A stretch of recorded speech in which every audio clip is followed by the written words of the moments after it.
you're standing already. I haven't said a darn word yet. Thank you to the Michigan State sweatshirt in the middle of Kansas City. I know. I'm sorry. There's gonna be a little trash talking on sports today. My Lions are going to the Super Bowl, so I know it's hard for you. I know. I'm sorry. I am thrilled to be here. This is my first time in Kansas City, and I'm sorry in advance that my back is always to someone. This is not on purpose. I'm going to try and turn around. But I am happy to be here in Kansas City. It is my first time here. And what I will say is VoteVets has done an incredible amount of work on this event, on events around the country to highlight, particularly this week with Veterans Day, with that moment yesterday that we all took to think about what our veterans have sacrificed to give us the life that we get to enjoy. I want to thank Les McDonald in particular, wherever he is in the room. He did all the work to organize this event. They are a great team. So thank you, VoteVets, for what you do. And I am heartbroken that Sharice is not here. Sharice Davids and I ran together in 2018. We were part of that amazing class that ran when we flipped the house the last time. It was the largest class. We were 65 freshmen that year, the youngest class in history, the most diverse, the most women. We had all kinds of firsts in that class. And the reason for me that class was really special, it has the highest number of people who had never run for anything else in their life before they stood up and run in 2018. And Sharice was one of them. And so was Mikey Sherrill and Abigail Spanberger and all these people that have been having this great week becoming new governors. So watch the class of 2018 if you want to see who the bench is. That 2018 class is pretty good. Sharice is I don't know Kansas City enough. Are you offended if I say the word badass? She is a badass. Okay, Sharice is a badass. Yeah, I'm sorry. That guy looks offended. You look offended, sir, but I promise I won't swear anymore, but she is. And I got to sit next to her in the agriculture committee last year when we were in the House together. And one of the things that's great about her is she's very insightful. She goes right to the point, and she's hilarious. I mean, she really is a funny person. And when Washington is as messy as it is now, and we're going to talk all about it, you need someone that you can look across the table and be like, holy good Lord, did that just happen, right? And Sharice is one of those people for me. So I'm sad that she's not here, but I talked to her on the phone this afternoon, and I vetted the speech with her to make sure it would be up to Kansas City standards. Okay, so we are here at a veterans event. I had the opportunity to meet some of these guys today in a veterans roundtable, and just hear from veterans. I'm on the Veterans Affairs Committee and the Armed Services Committee and the Homeland Security Committee and the Agriculture Committee.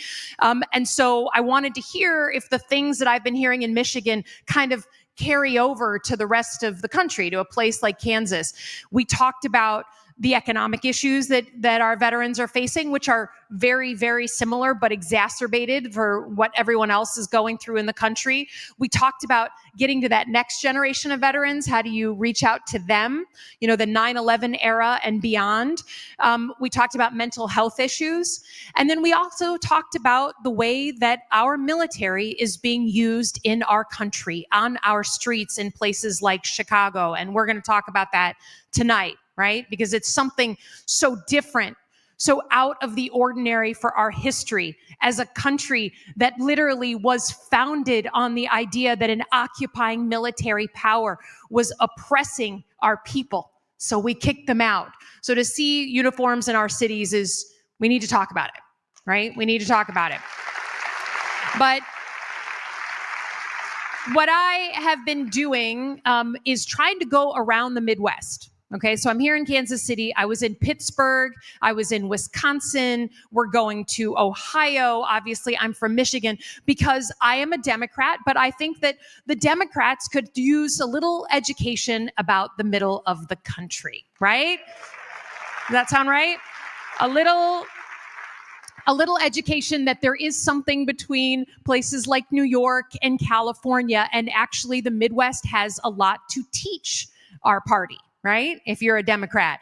And I will say, to me, when I was thinking about, how do we define the Midwest? What's in it, what's not?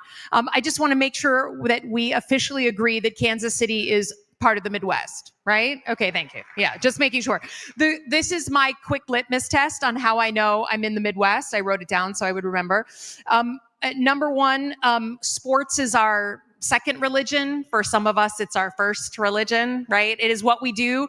You people understand the art of the tailgate, right? It is totally fine if someone hands you a beer at 10 in the morning, as long as it's game day, right? That's fine. There's nothing weird about that. I got to take Hakeem Jeffries, the leader of the Democrats in the House, to his very first tailgate, Michigan State homecoming, a couple years ago. And I forgot that people don't know how to tailgate. The Midwest understands what a tailgate is. And holiday decor. Who has already taken down their Halloween decor and they now have Thanksgiving decor starting to go, right? It's not quite the same. Right, there we go. She does. I'm wearing my Thanksgiving socks. I have turkeys on my socks. We like to celebrate our holidays. Who is already starting to think about Christmas and has got the Christmas music on? Yep, that's us.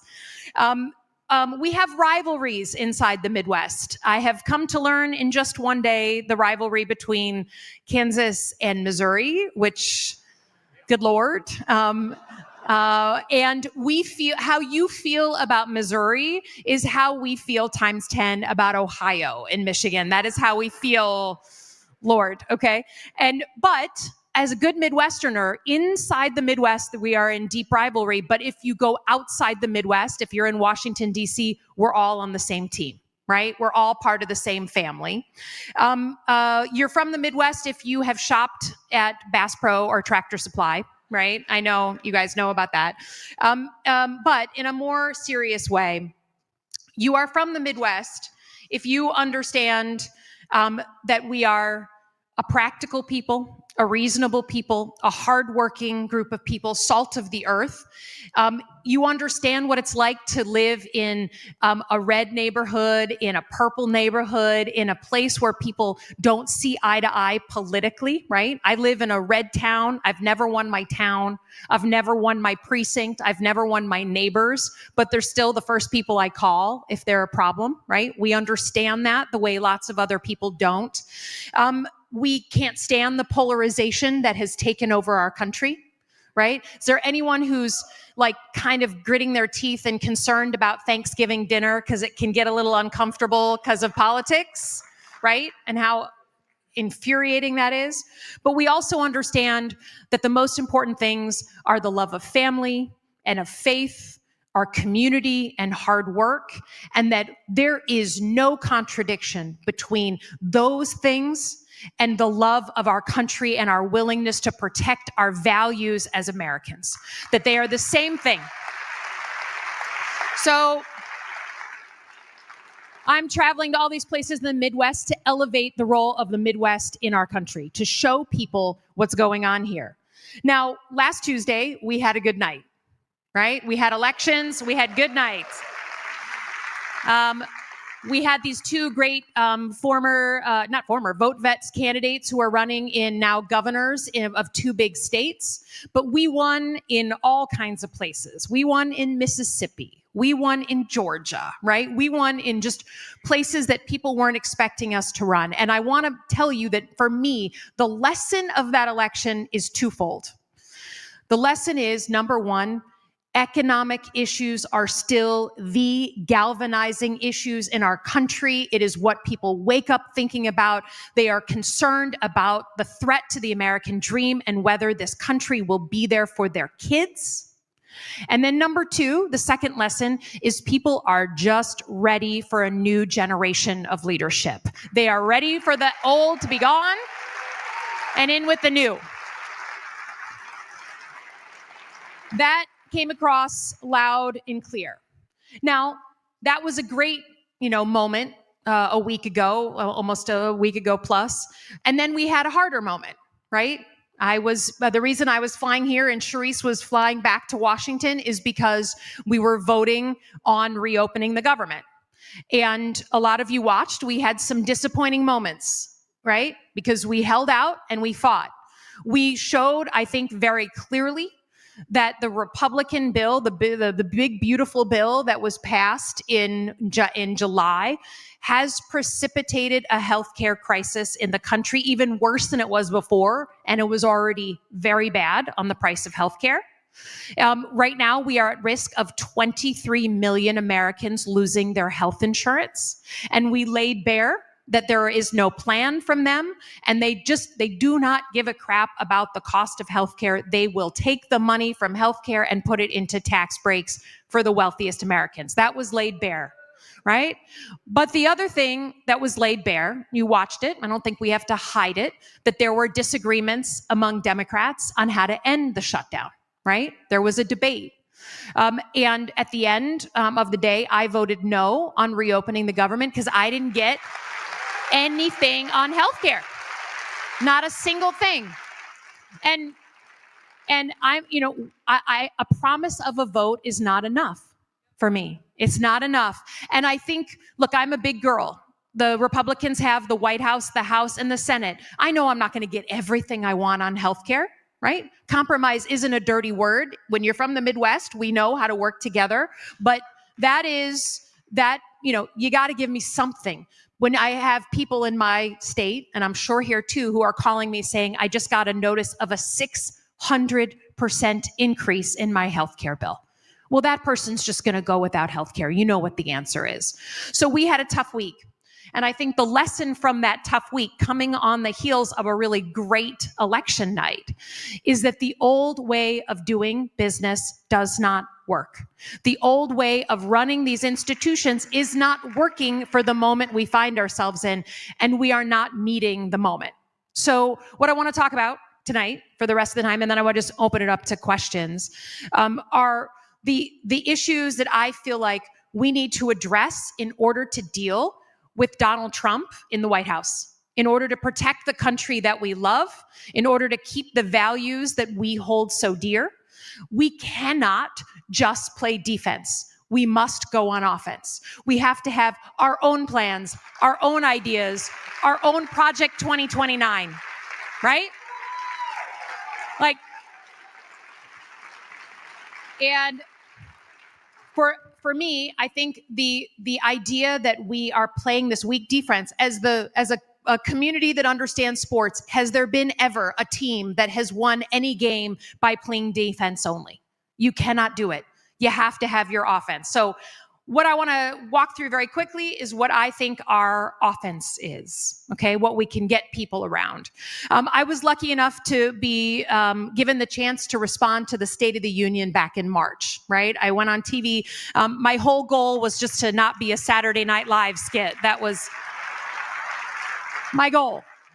And I have not been played by anyone on Saturday Night Live. So I feel like, we did okay.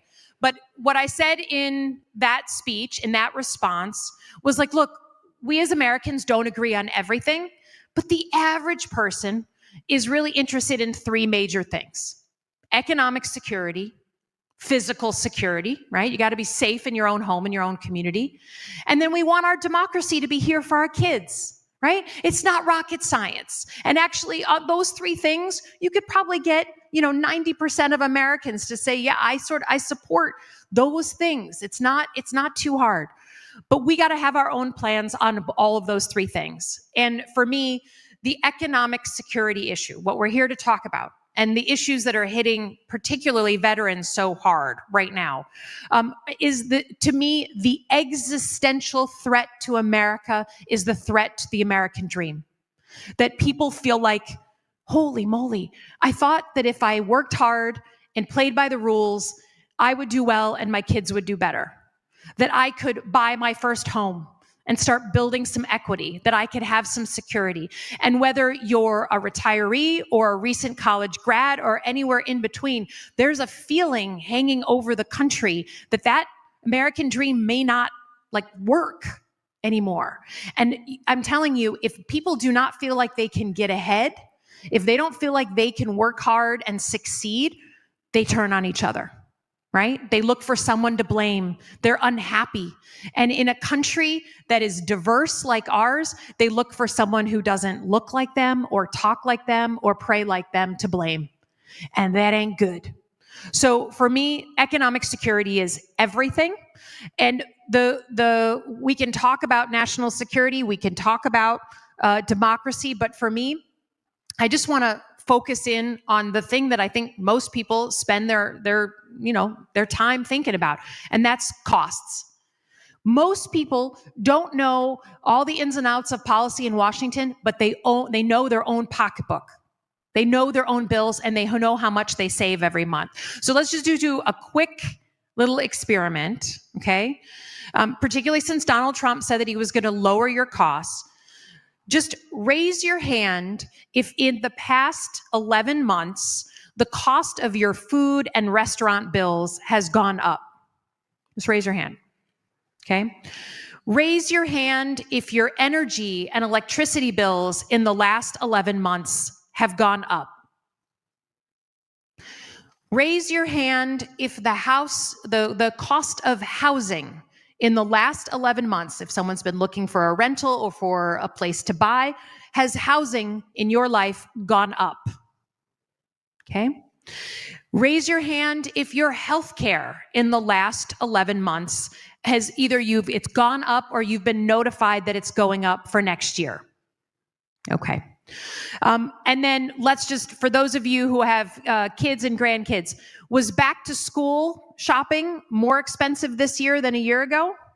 I mean, good Lord, the trapper keepers or whatever they call them now. I'm old, And then do we think we're going to have a more expensive Christmas this year than we did a year ago? Raise your hand. Okay. Now I'm an objective person. I will say openly, from my counting, gas bills, price of gas has gone down in the past 11 months. But to my knowledge, that is the only category in our country where costs have gone down. Everything else has gone up in our lives. And Trump's fundamental value proposition that he ran on was he was going to lower your costs. Right? I don't know if you had the flurry of activity the way we did in Michigan, the signs everywhere, the ads, millions of dollars on TV. That was his signature issue.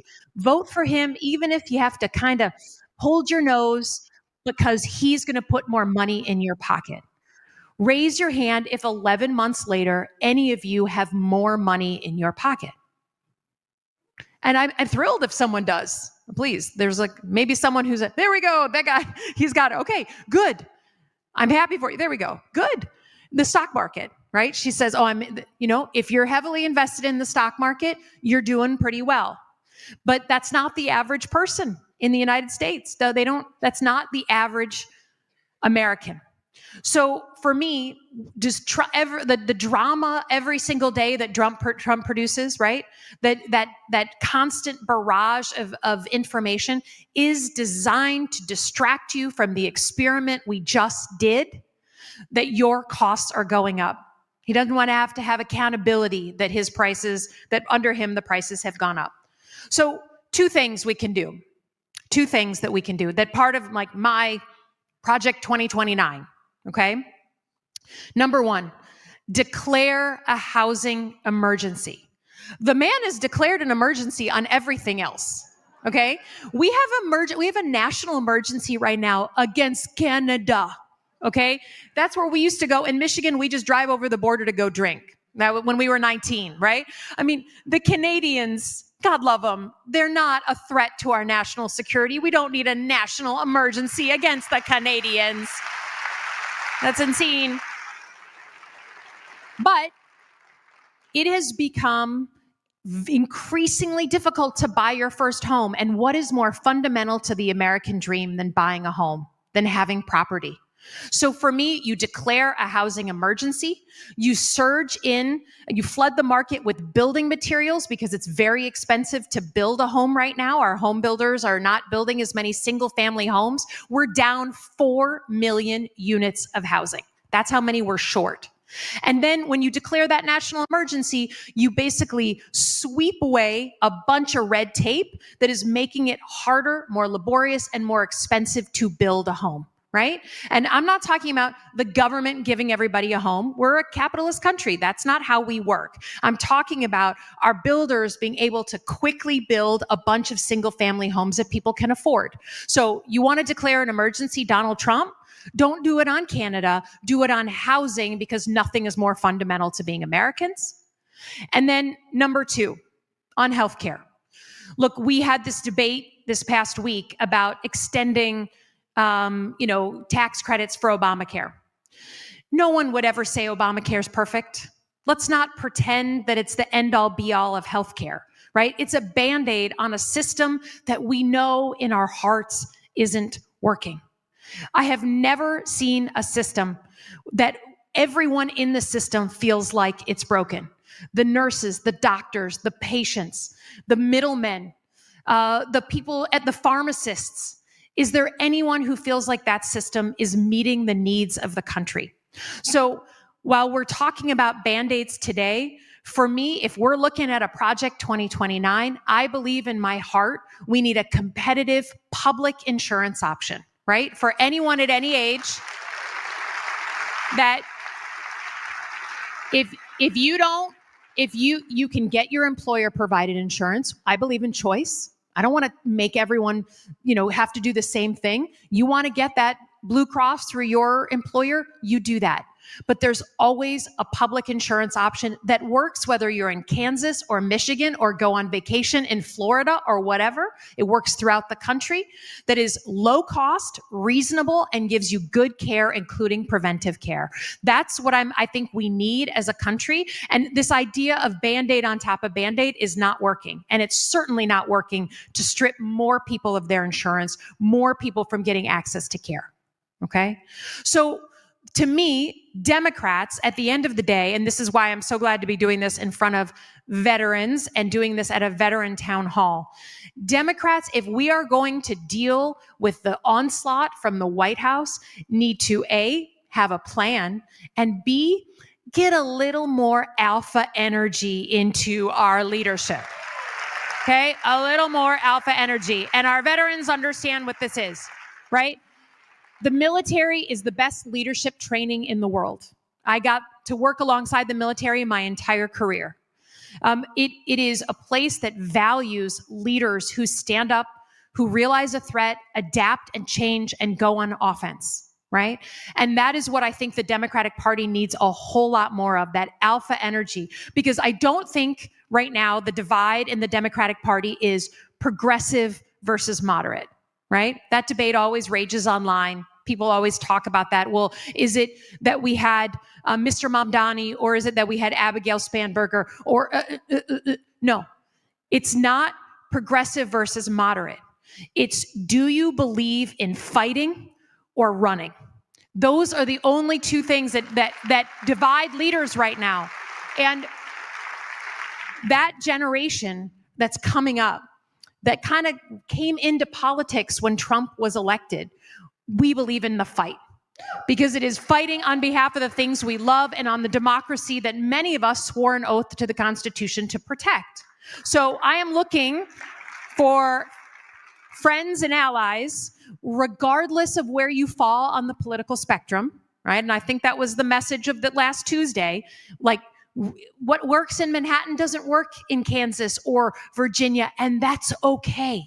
That's okay. But we got to work together as a team, right? Just the way the military does, right? You have different specialties. You have coordination. Air power is different than logistics, which is different than infantry, and that's how you go and retake a city from a terrorist. But we got to be on the same team. So all I will tell you is, you have a fighter in Sharice Davids. She is amazing, and I've watched her do it. For our local elected officials and those thinking about running, please get in the fight. We need that new generation to come into it. Running for office is a crazy thing to do sometime, but we need good people to get in it and who are ready to fight. And even though I am not your senator and I come from a different corner of the Midwest, I want to thank you for being engaged citizens, for caring about your country and your community. Every single time that this nation has gone through a hard moment, it's always gotten out of it with two things, always, whether it's civil war, right? Americans killing each other across a battlefield, or the McCarthy era and communism, the depression. How about the civil rights movement, where people are shooting water cannons at American citizens? Every single time we have gotten through those chapters in our history, and we will get through this one with two things: engaged citizens and principled leaders. Every single time. People like you, citizens, just do a little bit more than they're used to doing. They show up, they get involved, they protest, they call their elected officials, they demand more accountability. And then there are principled leaders ready to receive the ball and do something about it.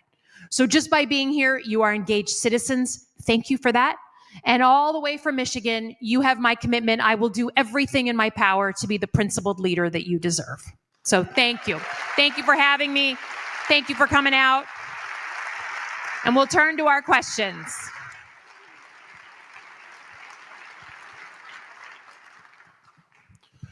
My name is George.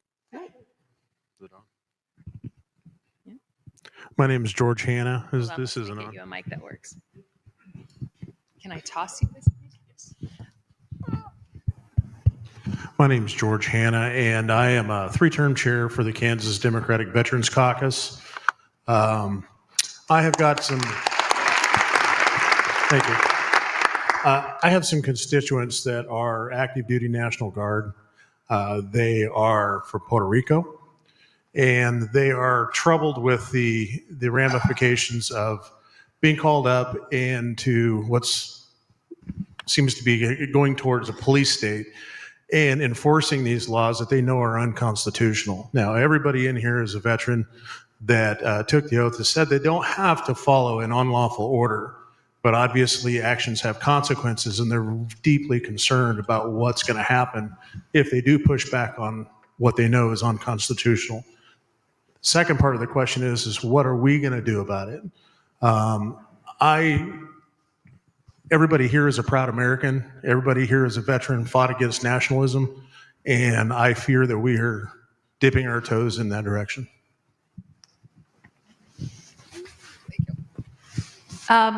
Thank you for the question. So, especially because we're in front of a veteran audience, I think what we are witnessing is a fundamental shift in how a president uses military force inside of America. Now, we can have a whole conversation about what's going on in the Caribbean and some of the things that are happening there outside our norms. But to me, one of the most fundamental things that we as Americans should be concerned about from this president, right? It's not buying Greenland. It's the deployment of uniformed guard and potentially active duty military into our streets. Now, you've all seen the videos coming out of Chicago and Portland and all these other places. We have federal law enforcement there, and we have, in some cases, National Guard. To me, there is nothing more contrary to American values than to have uniformed military who are trained, everyone here, trained to go after foreign adversaries, to then turn their gaze towards their own fellow citizens and set up a dynamic where the citizens are the enemy. I think that is deeply dangerous for democracy. I think it's one of those things that, you try to figure out what President Trump is doing, what are the sort of passing and tactical and ephemeral things, and what are the truly strategic and irreversible things that he is doing, and it's the use of our military in that way. National Guard, sometimes from one state to another against the will of the governor, right? Right now, he has tried to send a total of about 7,000 uniforms all over the country based on this pretext that these places can't handle their own situations and need to have someone sent in. He has also floated using the Insurrection Act. And just so we're all clear, the Insurrection Act allows active duty uniformed military like the 82nd Airborne to take on the roles of law enforcement, surveillance, arrest, detention. And I think about the military and what a critical institution it is, and how it has some of the highest approval ratings and trust ratings from any institute, more than any other institution in the country. And the idea that children in suburban Chicago would start to look at uniformed military as an enemy scares the crap out of me. Scares the crap out of me. So to me, this is one of the most egregious things that he has done. In a perfect world, the House and Senate would absolutely be crawling out of their skin to push back on the president on these deployments that he's organized. Unfortunately, they are not standing up for those values, right? Maybe unless it comes to their own town, they're not going to stand up. So I went ahead and wrote a piece of legislation called the No Troops in Our Streets Act that basically says Congress should immediately have the ability to vote down any deployment that happens against the will of the governor, right? A governor invites someone in, that's a different situation. But if a governor and the local people do not want uniformed military, Congress has the ability to stop that dead in its tracks. That, to me, is the most important thing we can do. But I think it's important to address the morale issue, right?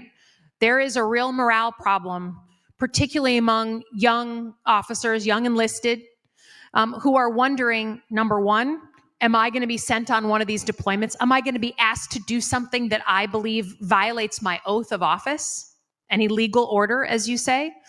And then number two, I got to be honest, if you're a woman in the military, if you're a person of color in the military, you're looking at the purging of all these top officers and you're saying, do I have a future here? You know, my own former staff asking me, like, I wanted to be an admiral. I've been in the Navy 7 years. Do you really think I could ever get there now? Or are they just going to think that I was given some role for DEI, right? So that to me, if I can speak to the folks who are still in uniform, number one, there is such a thing as an illegal order.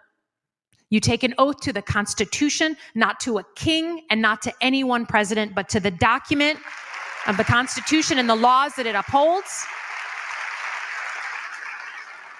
And lastly, I will just say that the veterans, I know here, but across the country, are watching this like hawks.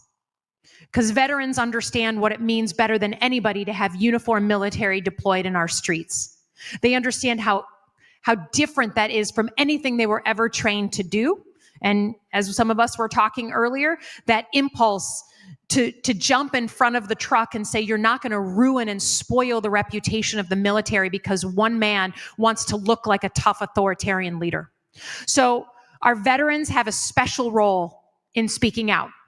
It doesn't have to be partisan. I would never ask someone to get partisan on something, but it does have to speak clearly of the values that you were taught, that you upholded, that you risked your life for. So our veterans have a strong role to play. And the next couple of weeks, now that the government shutdown is ending, a number of service and veteran folks elected in office are going to be putting on these hearings and these events to highlight the deployment of uniformed military in the United States, because it's one of the most existential problems we have right now. Thank you. There we go. Hello, Senator. Hi there. Thank you for being here this evening. Of course. So, as a small business owner, partner in a law firm, I like to hear you talking about the cost of healthcare and affordability. But specifically from my role, my law firm was faced with the choice of continuing to keep people hired, which we absolutely want to do, and being able to provide healthcare to our employees. Healthcare affordability, unfortunately, was cost prohibitive to our firm, and we could not provide that healthcare. We were able to find a concierge service, but it provides limited coverage and can't fill that gap. So I'd just like to hear a little more of your thoughts on healthcare, bringing affordability down, and not just how it applies to individuals, but also to small businesses being able to provide that to their employees. Yeah. Right now, the average cost of healthcare for a family of four in the United States is $26,000 a year, okay? Think of the average person and how much they make. $26,000 a year is a huge chunk of change. And depending on your insurance, maybe your employer pays some of that, but that is some of the most expensive healthcare in the world. And I think it would be somewhat more understandable if we had the best health outcomes in the world. If we had the healthiest society and we were living to 110, all of us, and looking at other countries and saying, oh, well, they don't pay as much, but they don't live as long and they don't have as healthy of lives. That's not what we have. We have middling numbers of success, right? Right. This lady next to you is like, no, it's down, right? But so when you rack and stack against what we pay, it's absurd. And you have these terrible moments, like we saw this poor man, like CEO, who was killed on the streets of New York, and people celebrated it. And it was a terrible thing to celebrate someone's death. But what was behind it was that every American I know has some sort of just traumatic story dealing with the healthcare system, not being able to get care, not being able to get coverage for someone with a pre-existing condition, not being able to help their loved ones through something. And I think that for that reason, healthcare is a personal issue. It's more personal than our electricity bills, right? Because it's about the life of our kids and how long we're going to live. This is why I've never seen a system more broken, and I don't believe that a system of Band-Aids is actually the way to go. We've been trying, and I will say, Democrats have been trying to do something on healthcare. We passed Obamacare. We've tried to reform it. We're the ones pushing for some sort of affordability. But I say that in the same breath that I say to you, the way we're doing it doesn't work, and we must come up with a different system. And it's before my time, but I can only imagine what it was like in FDR's time when you worked your whole life, worked your body to the bone to the point of not being able to work, and then died in poverty because there was no safety net for retirees, right? You could never retire. That was something that was broken. And so they designed a system that worked. And, people can say what they want about Medicare and Social Security, but most of us feel like they work pretty well. So that's what I'm asking for, is that we sort of have imagination to think of something different so that your staff at your firm, if you guys don't offer a healthcare plan, there's a reliable option no matter what they do in their life. They can get it. And that, to me, the public insurance option is the way to go, because Americans also want choice, right? There's some people who think, no, we go to a system where everyone has the same thing. It's an option. But I think Americans like choice. And some people are going to want that Blue Cross Blue Shield. They're going to want that. So to me, it's fundamental. I will also say part of the astronomical costs in our healthcare system is I told you I wasn't going to swear, really, really bad system around prescription drugs. It's insane. It's insane. And again, no other country in the world. And I live on the border with Canada. So you can imagine how many Michiganders just get their prescriptions from Canadian pharmacies. I mean, it's like a complete standard thing that we do, right? So until we reform those systems, we're not going to be able to have a law firm feeling good about being able to afford their insurance for their employer or employees. And that, to me, takes some wholesale change. And the side that lays out a real plan, not a fake plan, not a talking point plan, but a real plan to transform healthcare and prescription drug pricing is the team that's going to win in election after election after election. You have to do it. But that, to me, is a fundamental issue of American society, and public insurance option and prescription drug pricing is a must do. Okay. I'm looking for my VoteVets folks. There we go. Yeah. Thank you. Okay. Part of the issue that you were talking about healthcare and a lot of other similar issues in America has to do with money.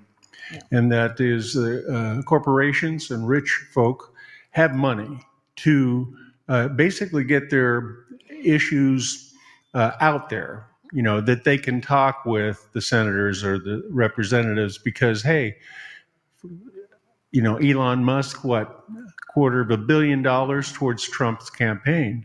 That money talks. Do you see any hope for limiting the money that's, so that the issues get, for the poor, the middle class, and the rich, instead of just the rich? Because, healthcare, it's all about money. It's like the insurance companies, everybody that has a dog in the fight that is making money off of our healthcare insurance at our expense, is lobbying Congress to say we want it to stay the way it is.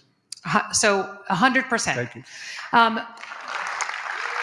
So you couldn't make up a worse campaign finance system than the one we have in the United States. You couldn't make one up. It's a Frankenstein. It's out of control Frankenstein. And court decision after court decision have made it worse and have made it worse. But you're absolutely right that big interests have their lobbying firms and they come to see you, right? When I was first elected, here come people to my office knocking on my door. And what you realize very quickly is that the middle class has no lobbyist. The middle class in America has no big fancy firm coming to knock on your door and demand that things work for them. And that it is exacerbated, if I can be frank, by the system we have on corporate PAC money. Now, I come from Michigan, but I was very, very happy very early on to swear off and never take a dime of corporate PAC money, because I never wanted you to wonder how I was voting and why, right? I never wanted you to say, why is she pushing back on this bill? Is it because she takes a lot of money from the healthcare industry? Why isn't she doing X, Y, and Z? So you can demand accountability from your elected officials and encourage them not to take corporate PAC money. That's number one. Number two, we got to have a system where the average American gets a voice in Congress. And the way that I see that playing out is your elected officials have to come in front of you and talk to you. Okay? It is, right? And demanding that there's some sort of feedback loop, right? We know I'm sure there's people here who call their senators, call their Congress people, put in, and I encourage you to do that. I get a report regularly, at least weekly, if not daily, on what the calls are all saying. But invite them to your meeting, invite them to your event. Some of them are scared of town halls, right? They're okay. So then invite them to the Kansas City Library Board Coalition event. I mean, people, get creative and invite them to something, especially a veterans event. Let them come in front of our veterans. They certainly talk about our veterans enough. They certainly talk about how they're a champion for veterans. Organize an event and then talk about veteran affordability. That wouldn't be crazy.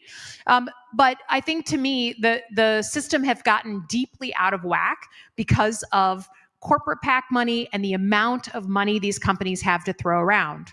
Now, it was interesting when I wouldn't take corporate PAC money.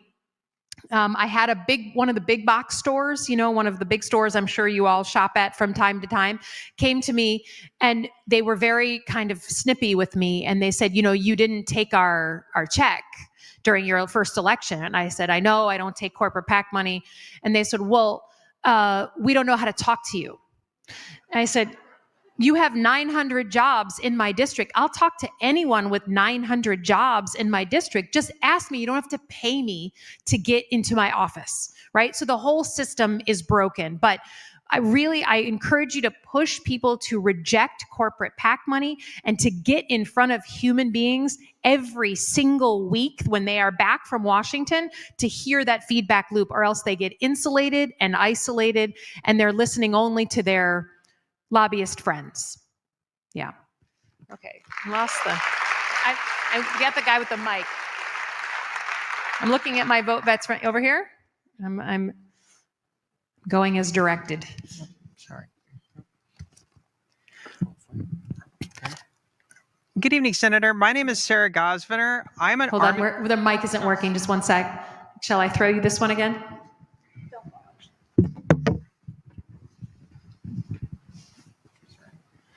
Good evening, Senator. My name is Sarah Gosviner. I'm an Army veteran of 10 years with 4 combat tours, 2 being to Iraq and 2 to Afghanistan. I'm also a trans woman. A study found that 1 in 5 transgender adults, approximately 20%, is a veteran. We've watched you vote for bills that have anti-trans amendments in them targeting trans service members and their families, including the most recent NDAA. You're asking us to trust you with the economy and democracy. As a minority American veteran with very little influence on elections, here's my question. If a minority veteran cannot trust you with the vote to maintain our health care benefits and rights, how are we to trust you with our best interests at heart with the economy and will not vote what is most politically expedient in throwing us under the proverbial bus?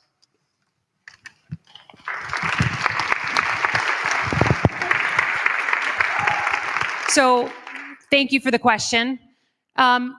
Look, I think all I can tell you, first of all, I grew up in a gay home. My mom came out in 1986. We hid it.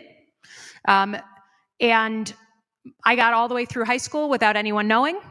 My youngest brother, made it through senior year when his ex-girlfriend told the whole school because she was mad about the breakup, right? It was a different era. For me, there is no other way that we get through an all-military force or an all-volunteer force and a force that represents America without inviting everyone into that force. And what we've seen over the last year is the president make radical change on decisions about trans soldiers that I was a part of when I was at the Pentagon, right? I was there as an Assistant Secretary of Defense when decisions were being made to allow trans soldiers, Marines, the whole span, be equal members of the force, out and proud, and to deal with those issues of healthcare, right? Provide adequate healthcare for people. This year's NDAA is $1 trillion budget. That's the Pentagon's budget. It has, I think, 2,000 pages. I'm going to have to go back and understand specifically which provision you're talking about. But all I can tell you is that my office has been doing casework for people who have been fired and relieved of duty at the Pentagon, trans JAG officers, to try and help them deal with what's going on and then get them placed in a job that gives them some dignity and some ability to live. So I don't know specifically what you're talking about, but I will just tell you that for me, just given my personal history, LGBTQ issues are fundamental to who I am. They're fundamental to who we are as a country. And I'm happy to talk with you offline about the specifics of the provision. Okay? Coming to you.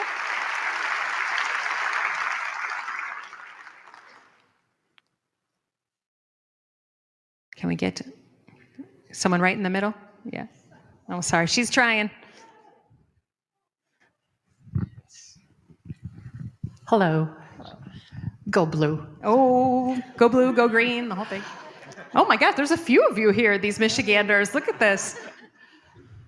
Is there a particular reason that you don't support universal health care? It seems to me that because as Americans, we prefer to have choice. Given the chaos we're dealing with now, that's not sufficient.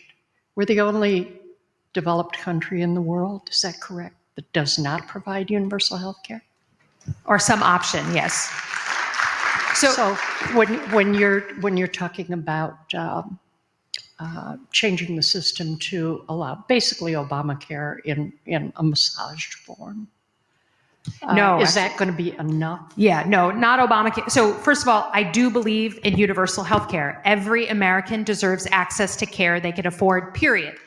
And it was, for me, I went through this with my mother. My parents are divorced. My mom was diagnosed with stage 4 ovarian cancer, and she had let her healthcare lapse. Okay. So part of the reason I'm here as an elected official is because of all the things that I went through in places like Iraq and all the difficult things. Nothing was worse than the first 6 weeks of getting her terminal diagnosis and her having no healthcare. And before Obamacare, imperfect as it is, number one reason for bankruptcy in America was medical debt, which is absurd. So I do believe in universal health care, everyone having access. That doesn't mean Medicare for all, that's the only system that's available.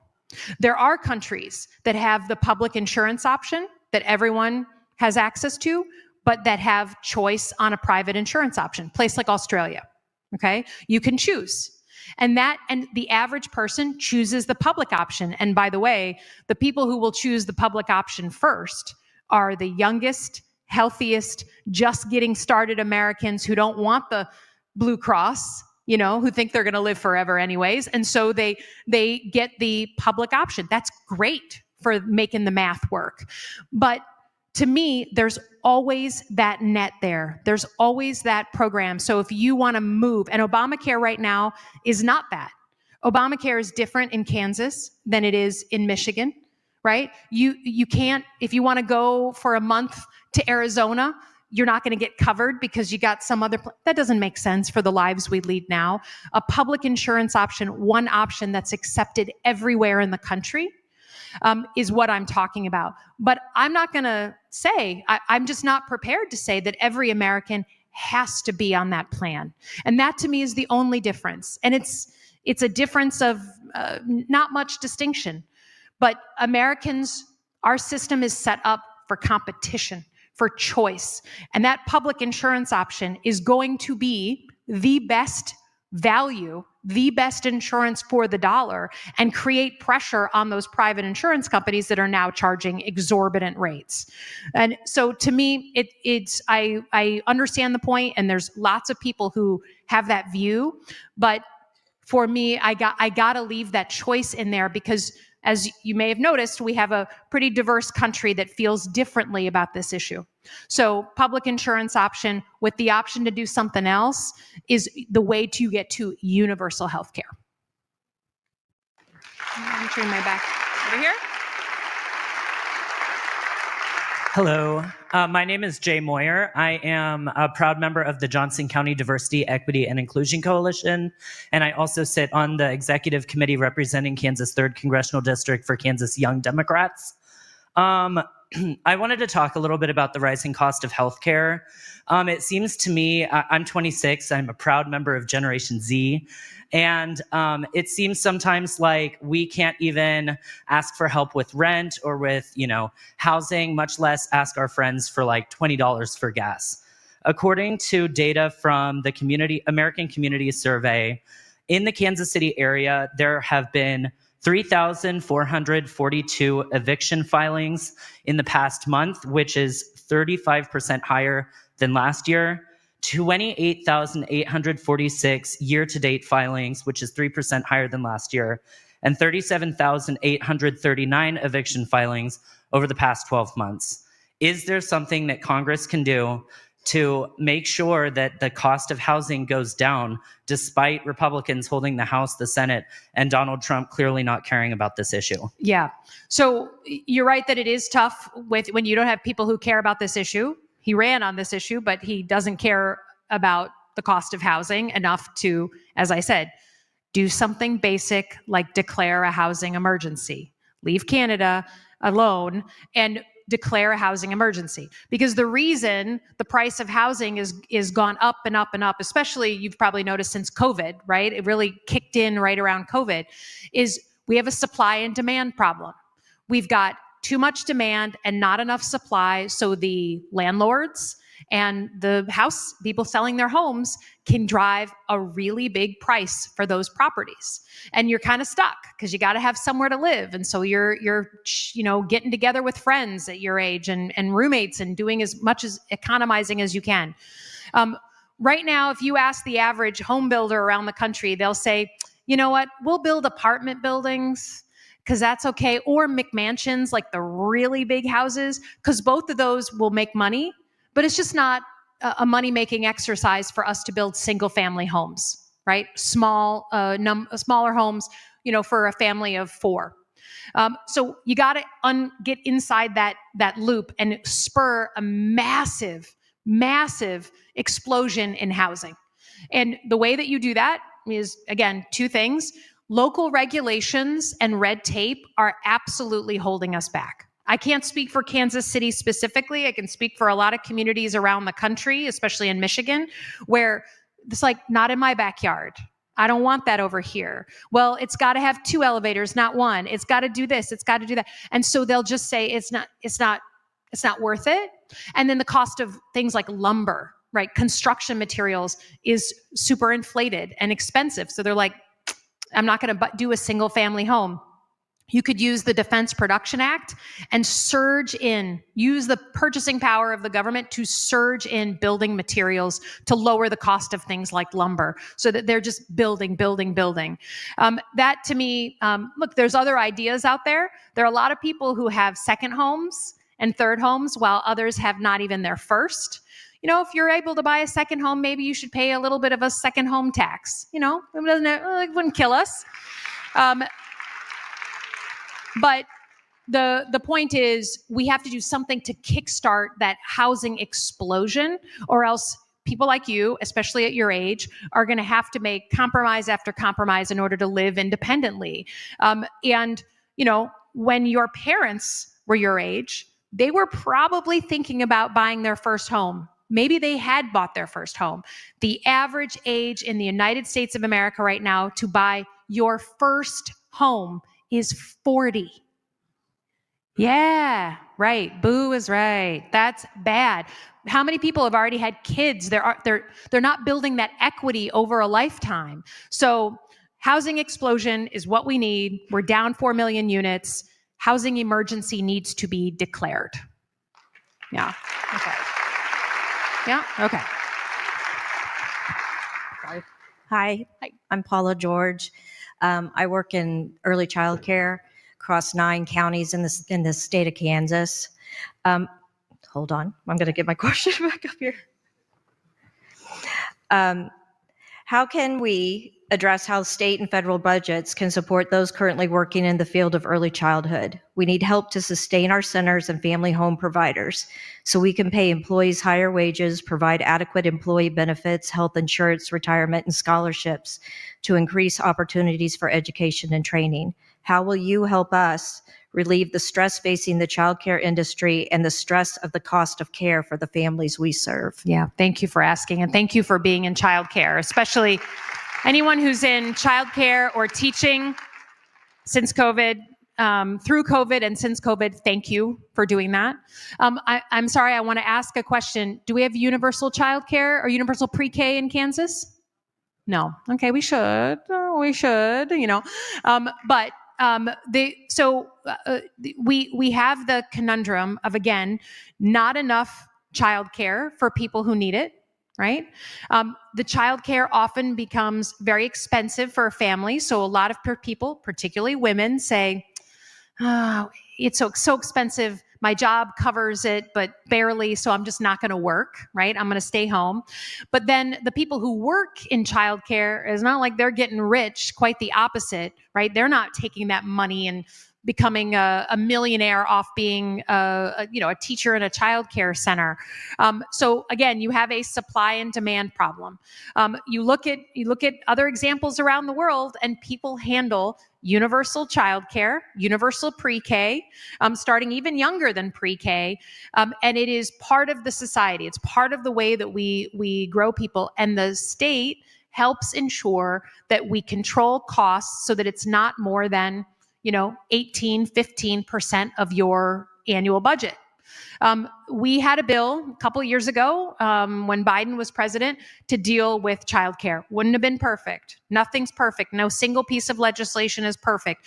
But it would have at least laid out the mandate and said people's healthcare costs have to be capped, and people working in healthcare have to be paid not just a living wage, but a good wage. We got it through the House. It did not make it through the Senate. But that is what we need, I think, to deal with with childcare in the country. And when you think about education, right, there's nothing more critical to our kids succeeding than early childhood education. It should be just a standard thing. So there are lots of meaty pieces of legislation that get at this. It's all about the will. It's all about the will. And I think, again, to bring it back to something particularly our veterans understand, the way you spend your money is how we know your priorities as a family and as a country. Many of us who have served overseas have seen the choices that other countries and other leaders have made about what to spend money on, right? I worked out of Saddam Hussein's palace. That became my office when I was in my 3 tours in Iraq. I understood what that man was spending his money on, right? Marble and murals to himself. And, I know. I already know what the commentary is. I'm sorry. I walked into that one. I will reiterate, you can tell someone's priorities by what they spend their money on, especially in their own home.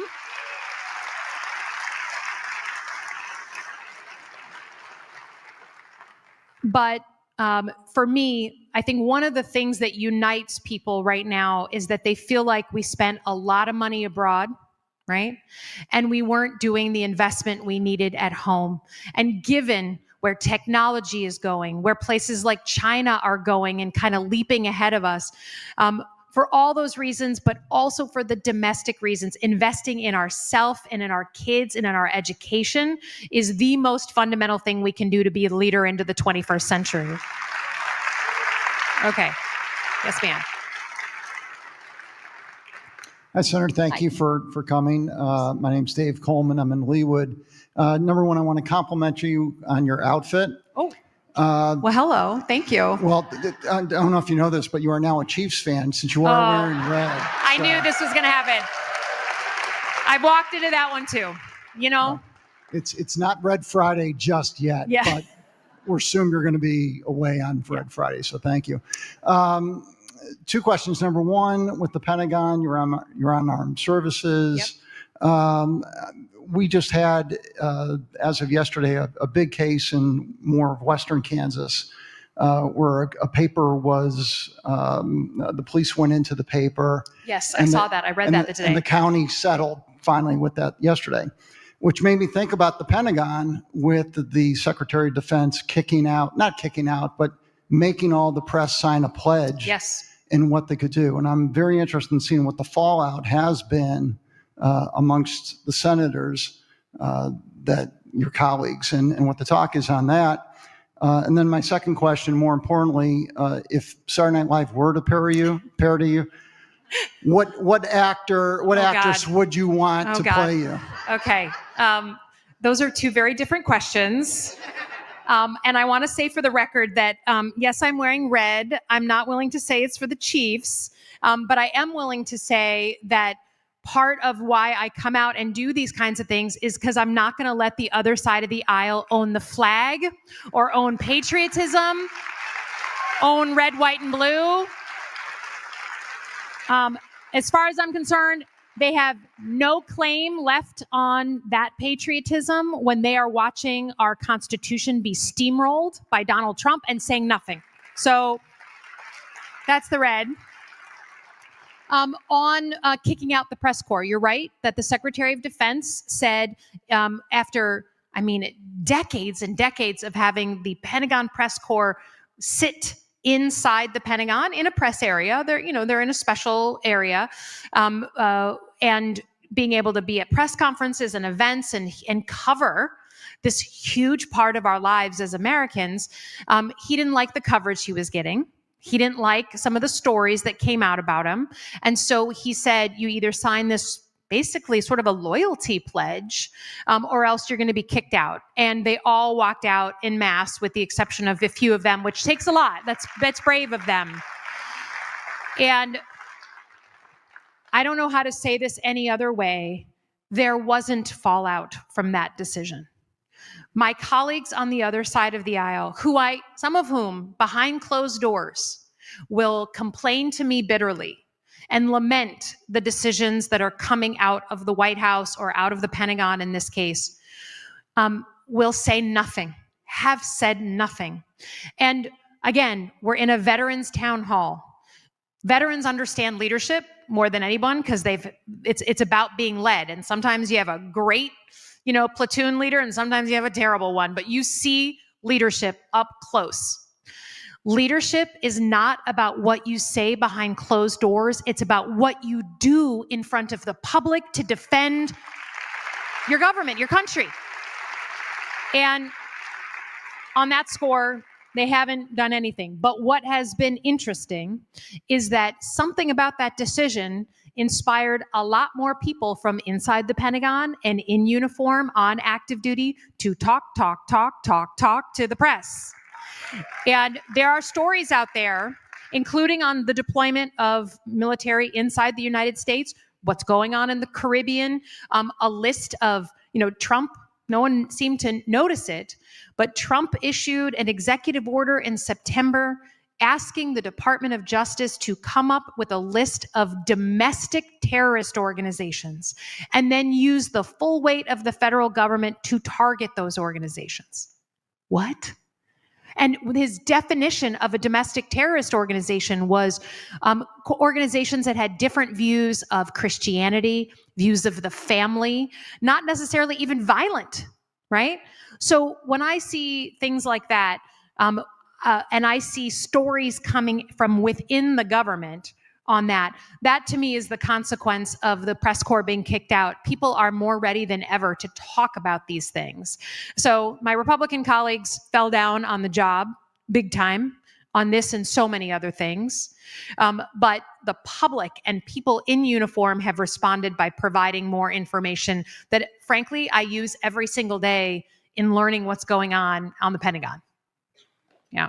And on Saturday Night Live, I don't know. Just, I just don't, you never want, as a politician, you just don't want to be covered by Saturday Night Live. It's never, it's never the Sarah Palin thing. Like, you never want to be, but if it had to be someone, I would be thrilled if Tina Fey would cover me.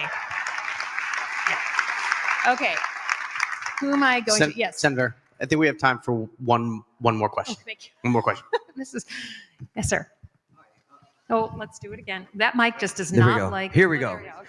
Hi, Senator. My name is Jordan Herrera, and I have been running for United States Congress in Missouri's 5th Congressional District, the very district that Donald Trump is wiping off of the map, or trying to. We're fighting like hell in Missouri, and I'm hopeful. Yep. But, thank you. But I'm a product of political wins, and I've been pushed into Missouri's 4th. I want to announce and say I'm committed to running in Missouri's 4th, that we're not going to let the Republicans take any ground in the state of Missouri, and I'll be challenging Mark Alford. But my point is this.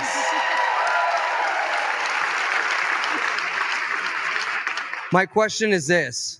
To veterans who are listening and veterans around the country who are doing, or maybe they're scared about doing exactly what I'm doing right now, standing up and running, what do you have to say to us to inspire us to win and to succeed in Congress as freshmen next year? Yeah. Okay, well, VoteVets. So, look, we saw it last Tuesday night.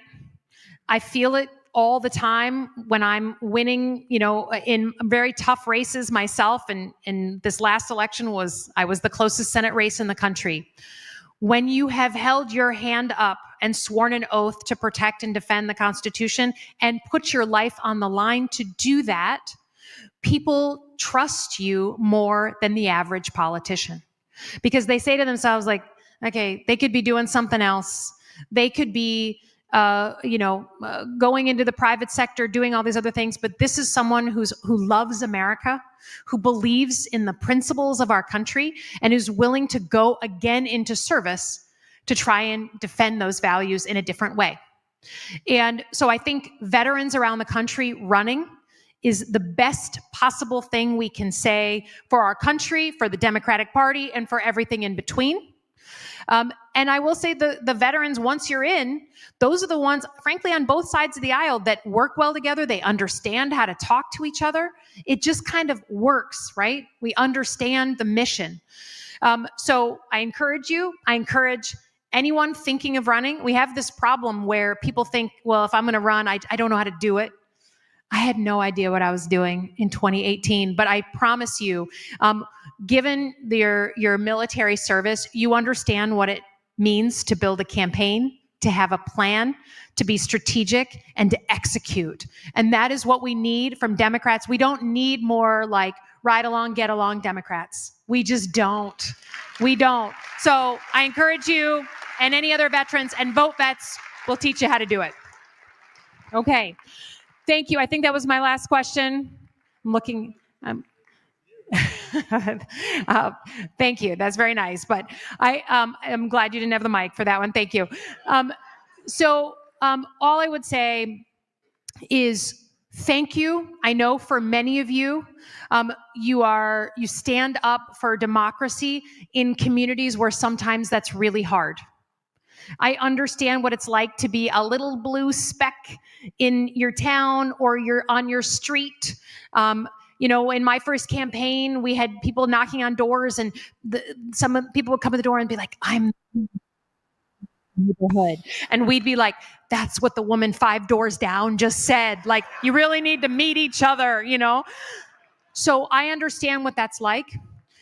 It is easy to stand up and use your voice in a place like New York City or California. It is much harder to do it in a place like Kansas, and I thank you for standing up.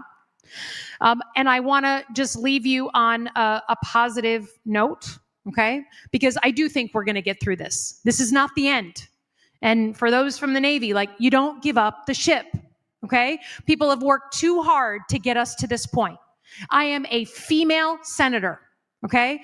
We worked for 100 years for women to get the right to vote. I don't have the right, and neither do you, to sit down and not fight for the next generation. We don't have the right. Now, it's okay to be tired. It's okay to take a diet, have a little diet from media, right? It's okay to put down your phones. It's okay to just focus on your family for a little while, but you can't leave it forever. You can't leave it forever because too many people work too hard to get us to this place, and we are not going to let the other folks on the other side of these issues win. We're not going to roll over. That's what they want. That is what they want. So thank you for caring about your country. Thank you for caring about your community. Thank you for pushing and prodding on your leaders, even me, right? Give me hell. That's what we're here for. That's the job, right? And thank you for helping us bridge to what is going to be a better time in our country. We just got to get our crap together to do that. Right? That is what we're going to do. Thank you. Have a great rest of the night.